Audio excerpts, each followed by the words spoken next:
बंगाल पंचायत चुनाव में केंद्रीय बलों की तैनाती को लेकर सुप्रीम कोर्ट ने कलकत्ता हाई कोर्ट के फैसले को बरकरार रखा। इसके साथ ही निर्देश का पालन न करने को लेकर राज्य चुनाव आयोग समेत ममता सरकार को फटकार लगाई। सबसे खास बात यह है कि कांग्रेस ने भी इस पूरे मामले में बीजेपी का समर्थन करते हुए टीएमसी का विरोध किया। कांग्रेस की ओर से वकील ने सुप्रीम कोर्ट में दलील रखते हुए बीजेपी नेता शुवेंदु अधिकारी के पक्ष को स्वीकार किया। इसके बाद ममता बनर्जी की मुश्किलें बढ़ती दिखाई दे रही है। बीते कुछ दिन पहले ही ममता ने कांग्रेस पर तंज कसते हुए निशाना साधा था कि अगर ऐसा हाल रहा तो फिर लोकसभा चुनाव में समर्थन की उम्मीद न करें। बीजेपी नेता शुवेंदु अधिकारी की ओर से वरिष्ठ अधिवक्ता हरीश साल्वे ने कहा कि ममता सरकार राज्य में केंद्रीय बलों की तैनाती को रोकने के लिए एक एजेंडा चला रही है। दरअसल शुवेंदु अधिकारी की याचिका पर हाईकोर्ट ने आदेश पारित किया था। साल्वे ने पीठ से कहा कि राज्य में कई उम्मीदवारों को धमकाया जा रहा और नामांकन पत्र दाखिल करने से रोका जा रहा है। इस दौरान कांग्रेस की ओर से वकील विवेक तनखा ने टीएमसी सरकार का विरोध जताते हुए शुवेंदु अधिकारी का समर्थन किया। कांग्रेस सांसद अधीर रंजन चौधरी की ओर से वरिष्ठ अधिवक्ता विवेक तनखा ने कहा कि उनके मुवक्किल हाईकोर्ट के आदेश से पहले अप्रैल से केंद्रीय बलों के लिए दबाव बना रहे थे। गौरतलब है कि सुप्रीम कोर्ट की ओर से मामले की सुनवाई कर रही पीठ ने कहा कि बंगाल के चुनाव में पहले भी हिंसा देखी गई थी।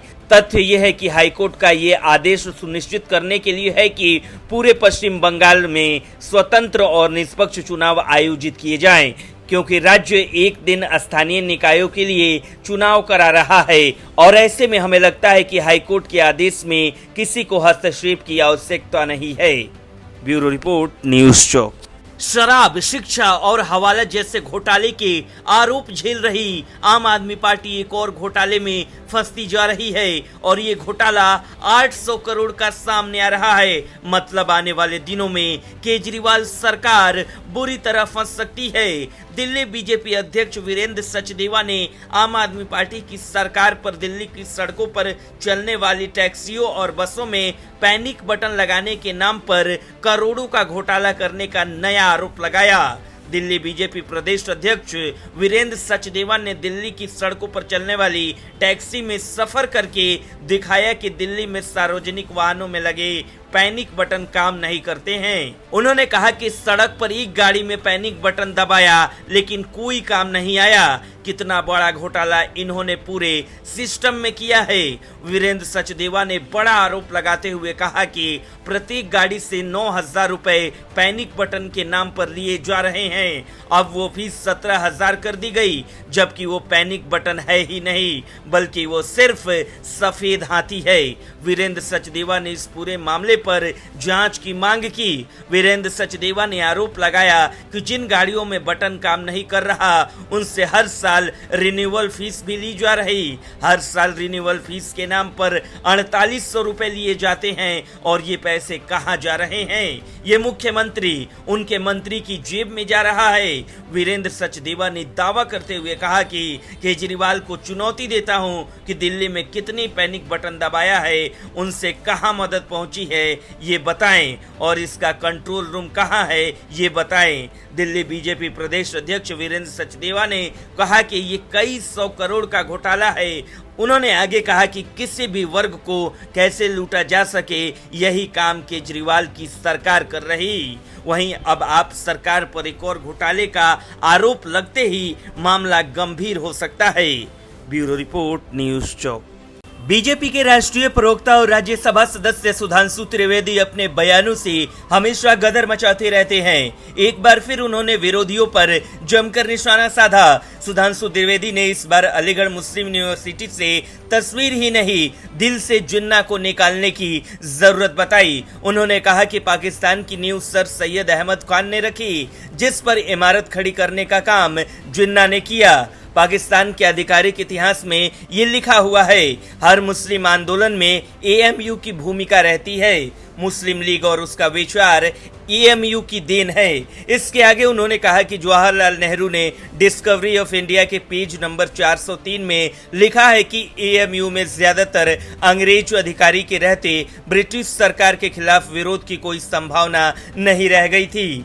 1857 के स्वतंत्रता संग्राम के समय एएमयू के संस्थापक सर सैयद अहमद खान ने रिसाले बगावत-ए हिंद लिखी, जिसमें उन्होंने ये सिद्ध करने की कोशिश की कि जो विद्रोह है वो हिंदुओं ने किया है, मुसलमानों का कोई मतलब नहीं है।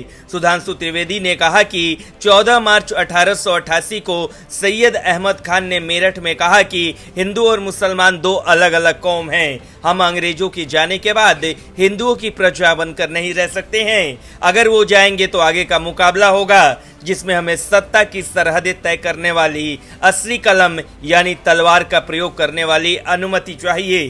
संख्या में भले ही हम कम हैं, लेकिन हम वो हैं जिन्होंने भारत में, यूरोप में, दुनिया के बड़े हिस्सों में हुकूमत की। तब सावरकर 4 साल के थे।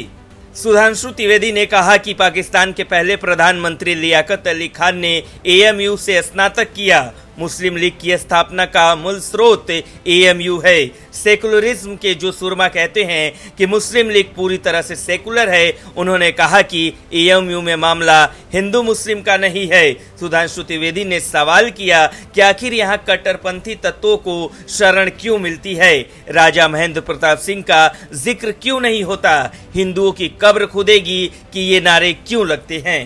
ब्यूरो रिपोर्ट, न्यूज़ चौक। बिहार की राजधानी पटना में विपक्षी दलों की महाबैठक से पहले ही घमासान शुरू हो गया।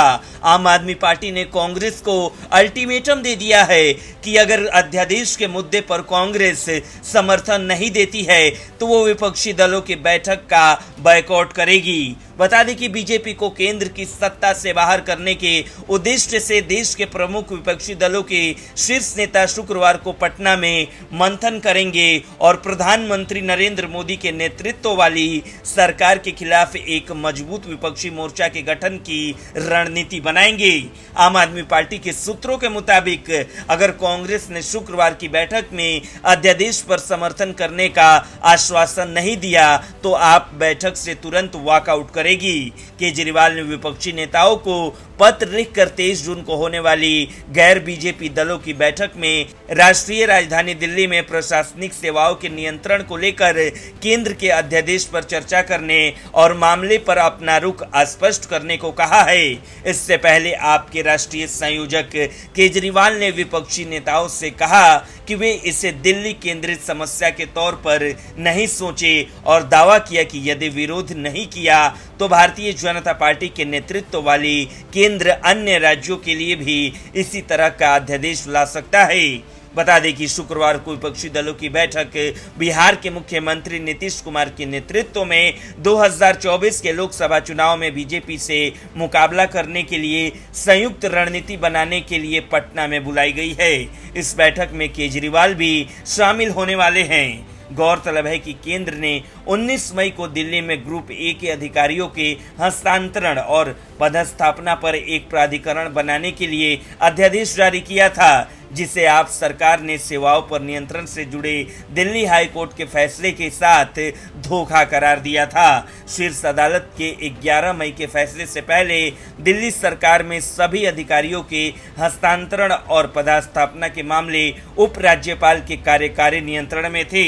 अध्यादेश के बाद केजरीवाल गैर बीजेपी दलों के नेताओं से लगातार संपर्क करके इसके खिलाफ समर्थन जुटाने का प्रयास कर रहे हैं ताकि